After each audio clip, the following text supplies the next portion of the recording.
Pois muito bem, meus amigos, desde que o ser humano é gente, desde que ele se entende, ele se autoconheceu, existe a intolerância religiosa. Muito bem, vocês sabem que o primeiro concílio de Nicéia realizou-se em 325. E esse concílio culpou os judeus pela morte de Jesus Cristo. Olha que absurdo. Uma acusação só retirada no ano de 1965 no Concílio Vaticano II, e que insuflou 2000 anos de injúrias e matanças. Durante a Inquisição, por exemplo, milhares de judeus foram mortos na fogueira. Outros tantos se converteram em massa à fé cristã, já que o batismo era a única chance de salvação. Vamos falar do século VII. O século VII foi a vez do Islã tentar impor a primazia de seu Deus sobre os demais. Os exércitos de Maomé partiram da Arábia para invadir o Oriente Médio, o norte da África e a Espanha.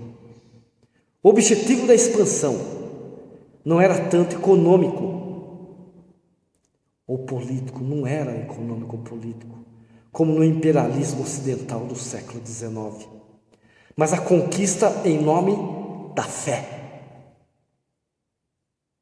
que eles acreditavam ser a verdadeira fé. Judeus e cristãos puderam manter sua fé desde que pagassem altos tributos e, dependendo do governo em exercício, eles sofriam perseguições. Assim, quando o Papa Urbano II lançou as cruzadas para tentar recuperar a Terra Santa em 1096, os espanhóis já vinham lutando contra os muçulmanos havia quase 400 anos, vocês sabiam disso?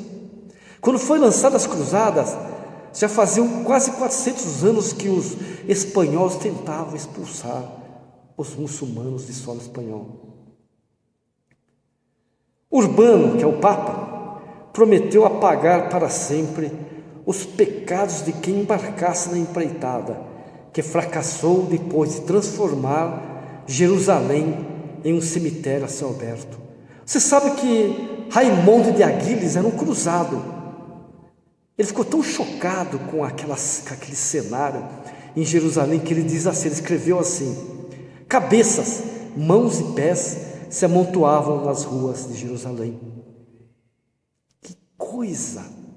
Em 1215, o quarto concílio de Latrão proibiu os judeus de exercer funções públicas e os obrigou a usar um distintivo de identificação sobre as roupas, medidas que seriam reeditadas no século XX por Adolf Hitler e o regime nazista. É certo que o Holocausto foi executado no auge da sociedade moderna e racional, é certo isso. Mas a força motriz do genocídio, o antissemitismo, se nutriu dos mitos religiosos arraigados durante séculos na Europa. Da mesma forma, só é possível entender os conflitos dos anos 90 nos Balcãs, tendo em conta as heranças religiosas do passado. No século XIV, a região foi invadida pelos turcos otomanos, aquela região da antiga Iugoslávia. Outro um império muçulmano que determinava a identidade das pessoas pela religião a que pertenciam.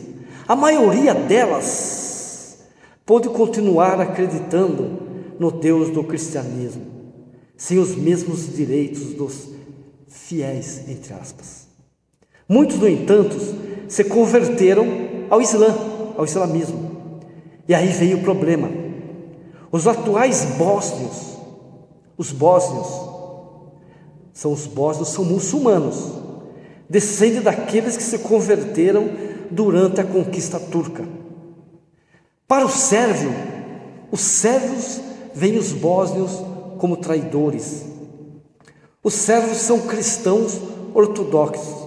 Os sérvios até hoje celebram o ano de 1389, quando Lazar era o chefe das tropas sérvias, morreu enfrentando os muçulmanos e Lazar virou mártir.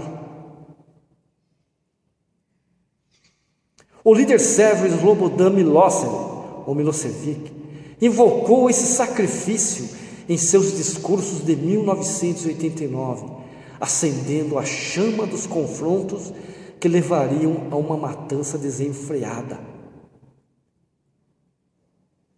A linguagem religiosa tem o poder de trasladar o conflito humano a uma dimensão cósmica. Abre aspas, fecha aspas. Traduzindo, no dia a dia não matamos gente, mas se Deus ordena, podemos. Nesse caso, a violência não seria um ato selvagem, mas o cumprimento da vontade divina. O século XX, por sua vez, viu crescer uma devoção militante nas principais religiões, chamada popularmente de fundamentalismo. Alguns fundamentalistas não hesitam em fuzilar devotos numa mesquita ou matar médicos que fazem aborto. A maioria não é violenta, mas rejeita conquistas da modernidade. Apesar das enormes diferenças entre os grupos fundamentalistas, eles geralmente buscam reconduzir sua religião ao caminho, abre aspas, puro e verdadeiro, fecha aspas, de seus ancestrais. A gente procura entender esses paradoxos do século que nós vivemos, esse paradoxo que o fundamentalismo nos traz. Vamos entender a história, mas não vamos julgar. Vamos entender, compreender e não repetir os erros.